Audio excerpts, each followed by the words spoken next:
ऐलाने नबूवत का जमाना करीब आ चुका है। ऐलाने नबूवत का जमाना करीब आ चुका है। कौन सी निशानी आपने देखी जिससे आपको अंदाजा लग गया? तो गौर से सुनिए, नबी ने इरशाद फरमाया, या अबाज़र अतानी मलकान व अना बिबाज़े बतहाई मक्का। नबी ने इरशाद फरमाया, ऐ अबू ज़र, एक दिन मैं मक्के में मौजूद था, मेरी बारगाह में दो फरिश्ते तशरीफ लाए। एक फरिश्ते जमीन पर आए, दूसरे फरिश्ते जमीन और आसमान के बीच में हवा में परवास करने लगे। जब ऊपर वाले की नजर मुझ पर पड़ी तो नीचे वाले से पूछने लगे, अहू बहूबा, क्या यही हुजूर है? क्या यही अल्लाह के महबूब है? तो नीचे वाले फरिश्ते ने जवाब दिया, हाँ हाँ उतरो, यही अल्लाह के महबूब है, यही सुभान अल्लाह, सुभान अल्लाह है। जिनकी हमें तलाश थी वो हमें मिल गए हैं। क्या कहा? जिनकी हमें तलाश थी वो हमें, और से सुनिए, वो हमें मिल चुके। इधर देखिए, नबी फरमाते ऊपर वाले फरिश्ते नीचे आ गए, दोनों फरिश्ते एक साथ हो गए। कुछ देर तो मेरे सामने खड़े रहे, अचानक मैंने देखा गायब हो गए। क्या हो गए? जल्दी बोलो। अचानक मैंने देखा गायब हो गए। और से सुनिए, नबी फरमाते जैसे गायब हुए तो कुछ देर के बाद देख रहा हूं दोनों फरिश्ते बहुत बड़ा तराजू लेकर, बहुत बड़ा तराजू लेकर, दोनों फरिश्ते दोनों हाथों में तराजू लिए हुए, तराजू पकड़े हुए मेरे करीब आ गए। गौर से सुनिए, नबी फरमाते हैं दोनों फरिश्ते मेरे करीब पहुंचे, तराजू को ऊपर लटका दिया। एक पल्ला इधर गिरा, दूसरा पल्ला इधर गिरा। दोनों फरिश्तों ने मुझे गोद में उठाया, तराजू के पल्ले में रख दिया। इरशाद फरमाया, सरकार आप बैठे रहे और सारा मंजर देखते रहे। सरकार फरमाते हैं मैं तराजू के पल्ले में बैठ गया और मैं देखने लगा फरिश्ते क्या करने जा रहे हैं। अचानक मैंने देखा एक बहुत बड़े नमाजी को पकड़ कर लाए, बहुत बड़े इबादत गुजार को पकड़ कर लाए, तराजू के दूसरे पल्ले में रखा और मेरा वजन किया, बराबर किया तो मेरा पल्ला भारी हो गया। नबी फरमाते हैं फिर दोनों फरिश्ते गए, मेरी उम्मत के 10 बड़े बड़े नमाजी को पकड़ कर लाए, सबको तराजू के पल्ले में रखा और मेरा वजन किया, बराबर किया तो मेरा पल्ला 10 पे भारी हो गया। सरकार फरमाते हैं फिर दोनों फरिश्ते गए, मेरी उम्मत के 100 बड़े बड़े नमाजी को पकड़ कर लाए, बड़े बड़े इबादत गुजार को पकड़ कर लाए, सबको तराजू के पल्ले में रखा और मेरा वजन किया, बराबर किया तो मेरा पल्ला 100 पे भी भारी हो गया। नबी फरमाते हैं फिर दोनों फरिश्ते गए, मेरी उम्मत के 1000 बड़े बड़े इबादत गुजार को पकड़ कर लाए, सबको तराजू के पल्ले में रखा, मेरा वजन किया, बराबर किया तो मेरा पल्ला 1000 पे भी भारी हो गया। अब मजे की बात सुनो, नबी फरमाते हैं जब दोनों फरिश्तों ने ये मंजर देखा, ये वाकया देखा, ये मामला देखा कि एक के मुकाबले में भारी हो गए, 10 के मुकाबले में भारी हो गए, 100 के मुकाबले में भारी हो गए, 1000 के मुकाबले में भारी हो गए, तो नबी फरमाते हैं दोनों फरिश्ते हाथ पकड़ के आपस में कहने लगे, लब वसंतहु बे उम्मतिही लरजहा। अरे छोड़ो छोड़ो, इनका वजन क्यों कर रहे हो, इनको क्यों तौल रहे हो, इनसे बराबरी क्यों कर रहे हो। एक को छोड़ो, 10 को छोड़ो, 100 को छोड़ो, 1000 को छोड़ो, अगर सारी उम्मत को रख दिया जाए फिर भी रसूल का पल्ला भारी रहेगा।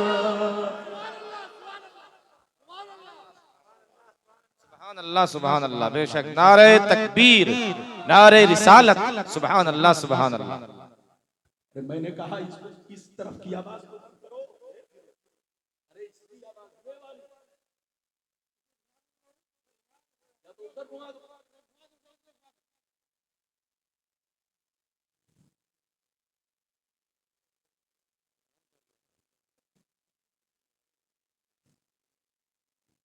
मैंने सब आपको समझा दिया, वो ठीक है। अरे वो ठीक है, उसको हटा, उसको बंद कर दो या हटा दो पीछे। इसको रखिए, ये ठीक है। आप क्या समझते हैं माइक कलेजा फाड़ सकता है?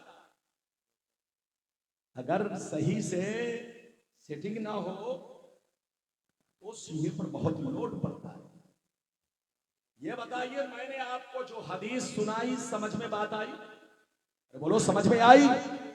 अगर समझ में आई तो हाथ उठाकर बोलो सुभान अल्लाह। हाथ नीचे करो। दोनों फरिश्तों ने क्या कहा? जोर से बोलो। दोनों फरिश्तों ने कहा एक तो छोड़ो, 10 की बात क्यों कर रहे हो? 100 की बात क्यों कर रहे हो? 1000 की बात क्यों कर रहे हो? रसूल का वो मर्तबा है, रसूल का वो मर्तबा है कि सारी उम्मत को तराजू में रख दो मगर रसूल का पल्ला भारी रहेगा। तो अब सीने पर हाथ रखकर बताइए, इधर देखिए, जब सारी उम्मत रसूल के बराबर न हो सकी तो कोई अकेला हो सकता है? अरे जोर से बोलो। अरे जब सारी उम्मत रसूल के बराबर नहीं है, इधर देखिए, मेरे रसूल अल्लाह के महबूब हैं। हाथ उठाकर बोलो अल्लाह के। अच्छा ये बताओ, रब का कोई जवाब है? अरे बोलो रब का कोई जवाब है? तो आप इतना समझो कि जब रब का कोई जवाब नहीं तो उसने जिसे अपना महबूब बनाया है उसका भी कोई जवाब नहीं। न रब का जवाब है, न रब के महबूब का कोई जवाब है। अभी तो मैंने आपको एक हदीस सुनाई, इजाजत दीजिए तो अब मैं आपको नूरे मोहम्मदी का जलवा दिखाना चाहता हूं। फिर उसके बाद नबी के वालिदैन करीबैन क्या थे वो बात आप तक पहुंचाने की कोशिश करूंगा। बाबू लोग, बच्चे लोग, शोर शराबा मत कीजिए, बिल्कुल अदब से बैठिए। इजाजत है? कोई बात तो नहीं है? लड़ाई क्यों हो रही है? लड़ाई मत करो, ये नाला रोड है, नाला रोड। इजाजत है? जल्दी बोलो इजाजत है। ये बताइए कि आप लोग मुझसे नाराज तो नहीं? जोर से बोलो। अगर नाराज नहीं है तो मैं आपको दूसरी हदीस सुनाना चाहता हूं, नूरे मोहम्मदी का जलवा दिखाना चाहता हूं। इजाजत है तो मैं हदीस सुनाऊं? सारा मजमा बाबू लोग हाथ उठाकर बोलो सुभान अल्लाह, और जोर से बोलो सुभान अल्लाह, और जोर से बोलो सुभान अल्लाह। माशाअल्लाह, गौर से सुनो।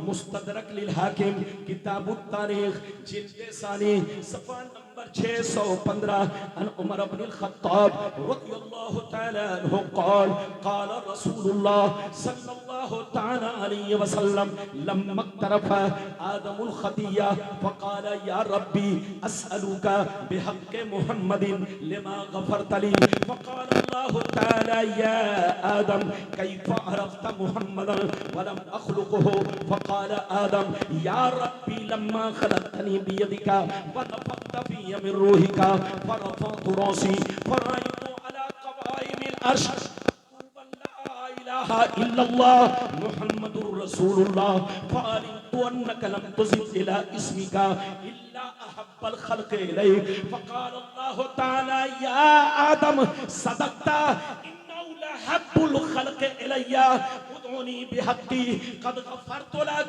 वलौला मुहम्मदुन मा ख़लक़तुका। जोर से बोल दो सुभान अल्लाह। इजाजत है? जोर से बोलिए इजाजत है। इधर देखिए, माशाअल्लाह, मैंने आपको दूसरी हदीस सुनाई। बहुत लंबी चौड़ी तकरीर नहीं होगी क्योंकि लंबा चौड़ा मौलाना नहीं है और लंबा चौड़ा मजमा भी नहीं है। अरे जोर से बोलो। जैसे जैसे कयामत करीब आ रही है मुसलमान घटते जा रहे हैं। अरे बोलो। हाँ, जैसे हाथी का दांत देखने में तो लंबा लंबा दांत है, लेकिन हकीकत ये धोखा है। उस दांत से वो खाता नहीं है। जो खाने वाला जिस दांत से पत्ते को चबाता है वो अंदर है, अंदर। वो सिर्फ शो है, शो। तो आजकल भी मुसलमान ऐसे ही है, बस शो, लाम काफ शीन छांटने वाले बुकरात मुसलमान है। अरे बोलो, वो हदीस मैं आपको सुनाऊंगा, फिर कभी आऊंगा तक। बिल्कुल अदब से बैठिए, होश में बैठिए। मैंने आपको दूसरी हदीस सुनाई। ये किताब बड़ी मोतबर बुखारी और मुस्लिम के टक्कर की किताब है। इधर देखिए, जिन शर्तों पर बुखारी और मुस्लिम में अहादीसें नकल की गई हैं, उन्हीं शर्तों के साथ मुस्तदरक लिल हाकिम में भी हदीसें नकल की गई हैं। तो बड़ी मोतबर है। मैंने जो हदीस सुनाई, मतलब सुनिए। मेरे नबी फरमाते हैं कि अल्लाह ने जब आदम अलैहिस्सलाम को जन्नत से इस दुनिया में भेजा, कहां भेजा जल्दी बोलो, जन्नत से इस दुनिया में भेजा, तो 300 बरस तक रोते रहे। कितने बरस तक? जोर से बोलो। 300 बरस तक हजरत आदम रोते रहे, तब तौबा कबूल हुई। ये तो एक हदीस है, मगर दूसरी हदीस इस तरह है, और से सुनिए। नबी फरमाते हैं कि जब अल्लाह ने आदम अलैहिस्सलाम को जन्नत से इस दुनिया में भेजा, तो 300 साल तक रोते रहे, आंसू बहाते रहे। रोते रोते चेहरे में नालियां बन गई, आंसुओं के निशान पड़ गए। रोते रोते 300 साल हो गए, मगर आपकी तौबा कबूल नहीं हुई। कितने साल हो गए, लेकिन आपकी तौबा। इधर देखिए, चेहरा पाक में आंसुओं के धार से क्या बन गया, जल्दी बोलो, निशान। इधर देखिए, आंसुओं के धार से निशान पड़ गया। 300 बरस तक रोते रहे, तौबा कबूल नहीं हुई। इधर देखिए, जब 300 बरस हो गए, मैं आपको नूरे मोहम्मदी का जलवा दिखाना चाहता हूं। जब तौबा कबूल नहीं हुई, तो एक दिन हजरत आदम बहुत ज्यादा बेचैन होने लगे, घबराने लगे, अल्लाह से दिल ही दिल में कहने लगे, मेरे महबूब, मैं 300 साल से रो रहा हूं, तौबा कर रहा हूं, तूने आज तक मेरी तौबा क्यों कबूल नहीं की? परवरदिगार, मेरी खता बख्श दे, मेरी लफ्जिशों को माफ कर दे। हजरत आदम रो रहे, दिल ही दिल में रब से कह रहे, बहुत ज्यादा घबराने लगे। इधर देखिए, जब घबराने लगे तो फिर क्या हुआ, सुनिए।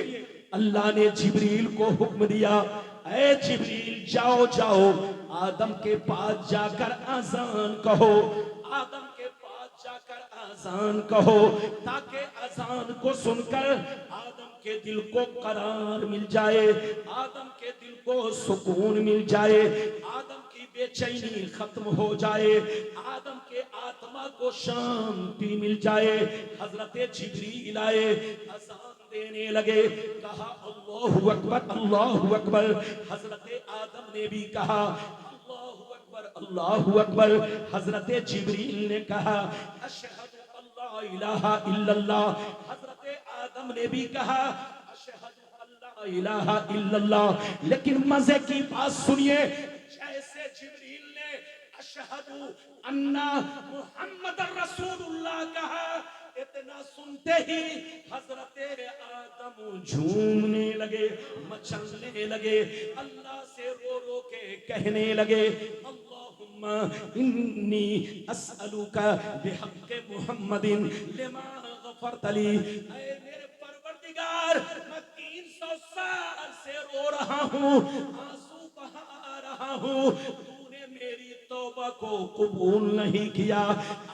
तेरी बारगाह में मोहम्मद को वसीला बना रहा हूँ, अल्लाह, मोहम्मद के वसीले से मेरी तौबा को कबूल फरमा। सुभान अल्लाह, सुभान अल्लाह, वाह, सुभान अल्लाह। नारे तकबीर, नारे रिसालत, शफीए महशर कॉन्फ्रेंस, अज़मते मुस्तफ़ा, अज़मते मुस्तफ़ा, उलमाए अहले सुन्नत, नारे तकबीर, नारे रिसालत।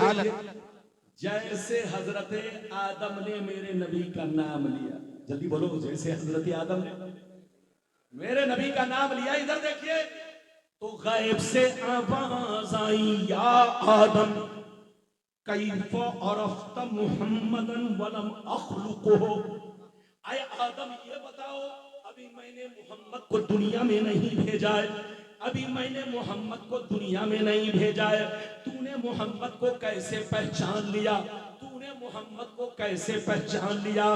तो हमारे तुम्हारे बाप अल्लाह से रो रो के कहने लगे, या रब्बी लम्मा खलक़तनी बियदिका व नफ़ख़्त फ़ी मिन रूहिका व नफ़ख़्तु रूसी फ़रअयतु अला क़वाइमिल अर्श मक्तूबन ला इलाहा इल्लल्लाह मुहम्मदुर रसूलुल्लाह। हमारे तुम्हारे बाप अल्लाह से रो रो के कहने लगे, ऐ मेरे परवरदिगार, जब तूने मुझे मिट्टी से बनाया, मुझ में रूह डाली, अचानक मैंने सर ऊपर उठाया, मेरी नजर अर्शे आज़म पर पड़ी, मैंने क्या देखा? अर्श के जितने खंबे हैं सब पर ला इलाहा इल्लल्लाह मुहम्मदुर रसूलुल्लाह लिखा हुआ है। वअलिमतु अन्नका लम तुज़िफ़ इला इस्मिका इल्ला अहब्बल खल्क़ि इलैक। ए अल्लाह, मैंने नाम मोहम्मद को जब अर्श आज़म के खंभों पर देखा, मैंने उसी वक्त समझ लिया कि मोहम्मद तेरे महबूब है, मोहम्मद तेरे चहीते हैं, मोहम्मद तेरे दुलारे हैं। तो रब ने क्या फरमाया, सुनिए, रब ने इरशाद फरमाया, या आदम सदक़ता इन्नहु लहब्बुल खल्क़ि इलैया। ऐ आदम, तुम सच बोल रहे हो, सही बोल रहे हो, मोहम्मद मेरे महबूब हैं, मोहम्मद मेरे शहीदे हैं, मोहम्मद मेरे दुलारे हैं। इसी लम्हे का इंतजार था, इसी वक्त का इंतजार था। अगर और भी पहले उनका नाम ले लिए होते तो और पहले तौबा कबूल हो जाती, लेकिन तूने आज नाम लिया है तो जाओ मुबारक हो, आज मैंने तौबा को कबूल कर लिया।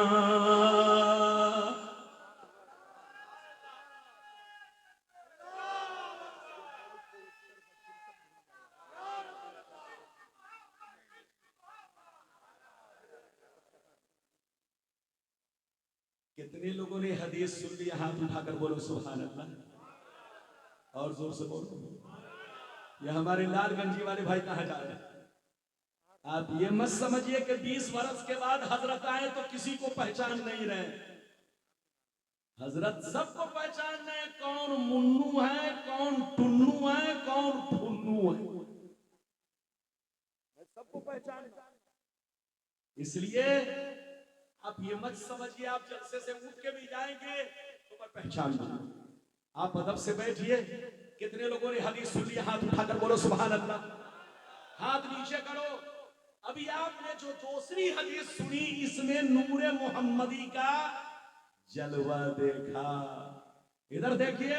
और पहली जो हदीस सुनी, जोर से बोलो, उसमें मकामे मुस्तफा मुलाहिजा किया। इधर देखिए।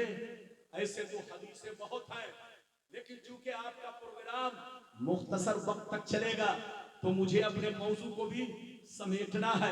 अब चलिए, मैंने आपसे दूसरा वादा किया था। इधर देखिए, दूसरा वादा, इधर देखिए, दूसरा वादा किया था कि नबी के वालिदैन करीमैन, जल्दी बोलो, नबी के वालिदैन करीमैन का मतलब माँ बाप मोमिन थे या नहीं, मुसलमान थे या नहीं, कलमा पढ़े थे या नहीं। कुछ लोग कहते कलमा नहीं पढ़े थे। इधर देखिए, खुदा जब दीन लेता है तो अकले छीन लेता है।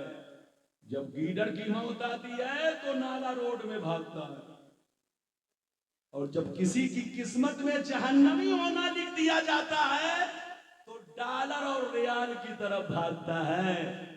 भागो मत। मुसलमान के बच्चे हो तो अनाब शनाब मत बोलो, जितनी मालूमात हो उतनी ही बोलो। अगर ज्यादा बोलोगे तो जहन्नम में जाने से कोई बचा भी नहीं सकता है। न तुम्हारा अब्बा बचा पाएगा, न लंबी दाढ़ी रखने वाला मौलवी बचाएगा।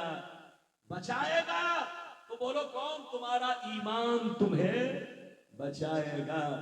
मेरी तरफ देखो, मैं हदीस तो सुनाऊंगा, लेकिन आप वो चंद लम्हा के लिए इधर देखिए, जहन को हाजिर रखिए। खुजली भी हो तो थोड़ा रोक लीजिए। अरे बोलो, खुजली भी हो तो थोड़ा बर्दाश्त कर लीजिए। इधर देखिए, एक बात बताइए कि देश का कानून जिंदों के लिए है कि मुर्दों के लिए? जोर से बोलो, मैं थोड़ा कम सुनता हूं, और जोर से बोलो। जब मैं कुर्सी पर बैठता हूं तो बहरा हो जाता हूं, और कुर्सी से उतरता हूं तो फिर बहुत मेरी कुव्वत समाअत बढ़ जाती है। कुर्सी पे बहरा इसलिए बनना पड़ता है ताकि मैं आपसे कुछ बोलवाऊं, ताकि आपको नींद नहीं आए। वरना आज का मुसलमान, अब तो कुछ दिनों के बाद जलसे में बिरयानी बना के रखनी पड़ेगी। जहां किसी को नींद आए हाथ में डब्बा पकड़ा दो। अरे बोलो, वो दौर आने वाला है। अब जलसा जुलूस में लोगों का दिल नहीं लगता। बिल्कुल अदब से बैठिए। एक बात ये बताइए, देश का कानून जिंदों के लिए कि मुर्दों के लिए? हाथ उठाकर बोलो, जोर से बोलो। ये बताइए, क्या आधार कब्रिस्तान वालों को भी बनवाना पड़ेगा? क्या आधार कब्रिस्तान वालों को बनवाना पड़ेगा? शमशान घाट वाले को जीएसटी, पैन कार्ड? कोई जाके कहे कब्रिस्तान में चिल्लाकर, जनाब बड़ी सख्ती हो गई है, अब तुम लोगों को भी आधार बनवाना पड़ेगा। क्या ऐसा है? अरे जोर से बोलो, ऐसा है? तो देश का कानून किसके लिए होता है? जोर से बोलो, जिंदों के लिए। अब जब समझ गए तो अब इधर देखिए। अच्छा ये बताइए, नमाज किस पर फर्ज है? अरे बोलो, हमारी शरीयत का कानून किसके लिए? जिंदों के लिए कि मुर्दों के लिए? नमाज किस पर फर्ज है? जोर से बोलो।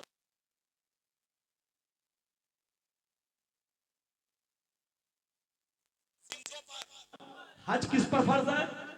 ज़कात। लेकिन जो पैदा ही नहीं हुआ उस पर कोई चीज फर्ज है?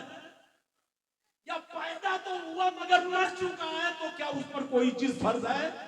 इधर देखिए, तो इधर देखिए, शरीयत का कानून या दुनिया का कानून जिंदों पर फर्ज है। जो पैदा नहीं हुआ उस पर कोई चीज फर्ज नहीं, और जो पैदा होकर मर गया, जोर से बोलो, उस पर भी, मरने वाले पर भी, जोर से बोलो, कोई चीज फर्ज नहीं। तो अब सीने पर हाथ रखकर बताइए, मेरी बातों को हंसिए नहीं, ध्यान से सुनिए। मेरे नबी के माँ बाप दुनिया से कब गए? बोलो।